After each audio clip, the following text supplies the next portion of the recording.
Sabbiiti eyise ekitongole ekivunaanyizibwa ku kufuluma kw'abantu mu ggwanga kyalangirira ng'amakampuni 8 bwe gaasazibwamu okutwala abantu emitala w'amayanja era okusinziira ku Agnes Goye omumyuka w'omukwanaganya w'ekitongole ekitangira okukusa abantu mu ggwanga n'ebweru waalyo bw'ati bwe yategeeza. I'll start from Middle East Consultants and these are Tank Hill Road, Muyenga.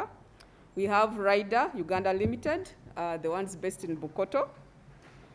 We have Al Said Agency Limited. These ones are in Chibuye, Salama Road. We have the Eagles Supervision Limited in Mengo. There is Forbes Enterprises Limited in Chiwatule. Then we have Top Notch Recruitment Services. These ones, their license renewal has been terminated. There is Fly International Jobs. Their license renewal has also been terminated.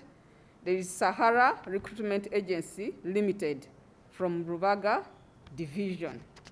And so Ugandans, please don't go and use these companies. And if you see anybody who has been, anybody working for these agencies, pursuing you, please make that report. Ono agamba nti bafunye okwemulugunya okuva mu bantu ab'enjawulo nga bagamba nti baali baamaliriza okusasula ensimbi zaabwe nga n'ebintu byabwe byali bikolebwako amakampuni gano agaayimirizibwa era nga ne gye buli eno tegannaba kukkirizibwa kuddamu kukola. Prospective migrant workers had paid money to the suspended labor recruitment agencies and they are worried, will they get their money?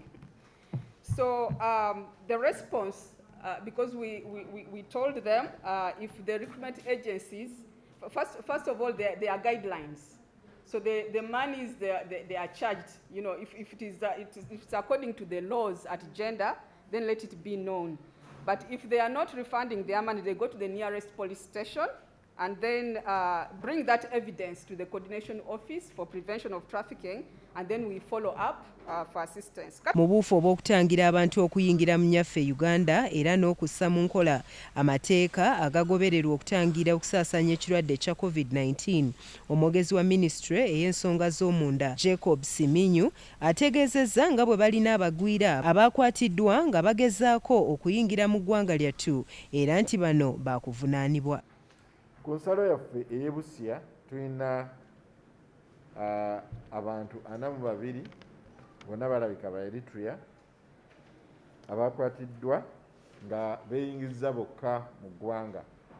Tukubira omulanga abantu bonna nti mugezeeko okuyingira naye nga mukozesa ensalo entongole.